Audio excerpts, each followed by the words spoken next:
გაეროს გენერალურმა ასამბლეამ ხმათა უმრავლესობით მიიღო რეზოლუცია, რომელიც აფხაზეთიდან და ცხინვალის რეგიონიდან დევნილთა დაბრუნების უფლებას ადასტურებს. რეზოლუცია მხარს უჭერს დევნილთა უფლებას ეთნიკური კუთვნილების მიუხედავად ღირსეულად და უსაფრთხოდ დაბრუნდნენ საკუთარ სახლებში. ამასთან გმობს რუსეთის მიერ ოკუპირებულ საქართველოს რეგიონებში ძალისმიერი გზით განხორციელებულ დემოგრაფიულ ცვლილებებს. რეზოლუციის შესრულების თაობაზე გაეროს გენერალურ მდივანს ყოველწლიური ანგარიშის წარდგენა მოუწევს. რეზოლუციაში ასევე ხაზგასმულია რუსეთის მიერ ოკუპირებულ საქართველოს რეგიონებში ადამიანის უფლებათა კუთხით არსებული მძიმე ვითარება და საერთაშორისო მონიტორინგის მექანიზმების არარსებობა. საქართველოს რეზოლუციას გაეროს გენერალურ ასამბლეაზე 2008 წლის მაისიდან წარადგენს. დოკუმენტს A7 ქვეყანამ დაუჭირა მხარი, მოწინააღმდეგე კი რეკორდულად მცირე 8 ქვეყანა აღმოჩნდა. 55 ქვეყანას შორის, რომლებმაც ხმის მიცემისგან თავი შეიკავეს, საქართველოს ახალი სტრატეგიული პარტნიორი ჩინეთი და მეზობელი ირანია.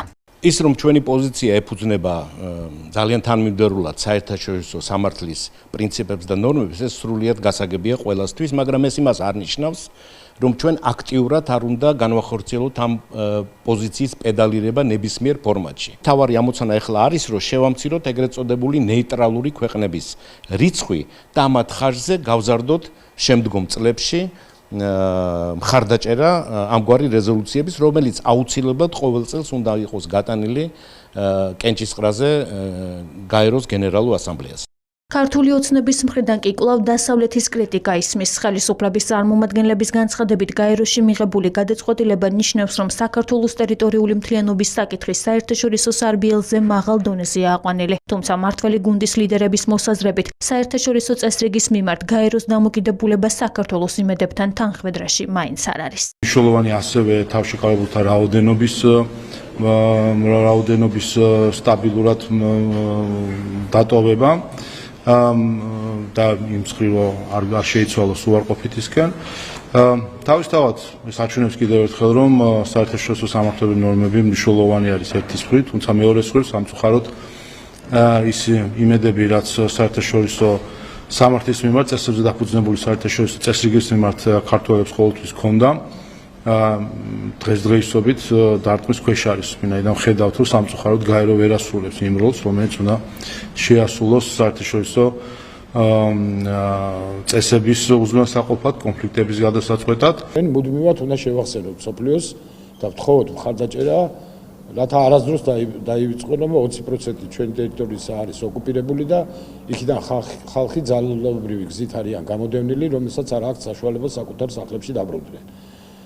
გვერდვაქრას რომ რაღაცა პერიოდის შემდეგ ეს არ დაგჭირდეს და ეს პრობლემა მოგვარდეს, მაგრამ ვიდრე ეს პრობლემა არ მოგვარდება, მთელი მსოფლიო უნდა იყოს მობილიზებული იმისათვის და შეუძახოს ყველას, განსაკუთრებით ოკუპანტს, რომ ჩვენ ეს საკითხი გვახსოვს. ხელისუფლების ოპონენტები აღნიშნავენ, რომ მიუხედავად ქართული ოცნების მცდელობისა, ქვეყანა სრულ იზოლაციაში მოაქციოს, დასავლელი პარტნიორები მხარს ქვეყნის დემოკრატიულ წინსვლას უჭერენ. ოპოზიციაში ასევე ხაზს უსვამენ, რომ ჩინეთისა და ირანის მხრიდან რეზოლუციის მხარდაჭერისთვის თავის არიდება ცხადყოფს, ვინ არის საქართველოს რეალური მეგობარი და მხარდამჭერი ქვეყანა. გაეროს რეზოლუციის კენჭისყრის შედეგები არის საუკეთესო ილუსტრაცია იმისა, თუ რაოდენ რეგვენული და ანტისახელმწიფოებრივია ქოცური საგარეო პოლიტიკა.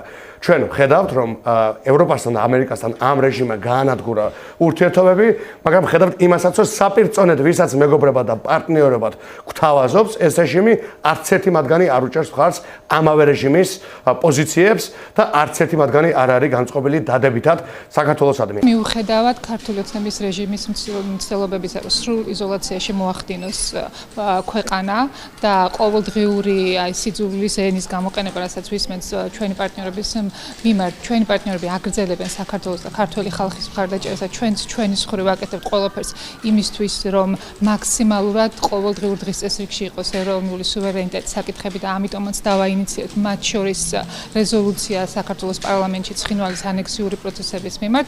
ამიტომ მნიშვნელოვანია, რომ ყველამ ერთად ყოველდღიურად შევახსენოთ როგორც რუსეთს, ასევე ჩვენს პარტნიორებს, რომ მნიშვნელოვანია დავიცვათ საქართველოს ეროვნული ინტერესები. ყველაფერს აკეთებენ იმისათვის, რომ იმეგობრონ იმათთან, ვინც ქართულ ხალხს ხარს არ უჭერს, ვინც ჩვენი დევნილებისა და ტოლულების თავიანთ სახში დაბრუნებას ხარს არ უჭერენ და მტრობენ იმათ, ვისი გამოისობითაც არაღიარების პოლიტიკაც არის შენარჩუნებული და არც ერთჯერ არ ყოფილა, რომ რომელიმე ჩვენს ნამდვილ მეგობარს ამ ჰუმანიტარული საკითხებისთვის და შესაბამისი რეზოლუციისთვის მხარი არ დაეჭიროს. აი ეს არის ძალიან კაფიო ზღვარი, ვინ არის მოყვარე და ვინ არის მოწინააღმდეგე, ვინ არის საეჭო პარტნიორი და ვინ არის ნამდვილი მეგობარი.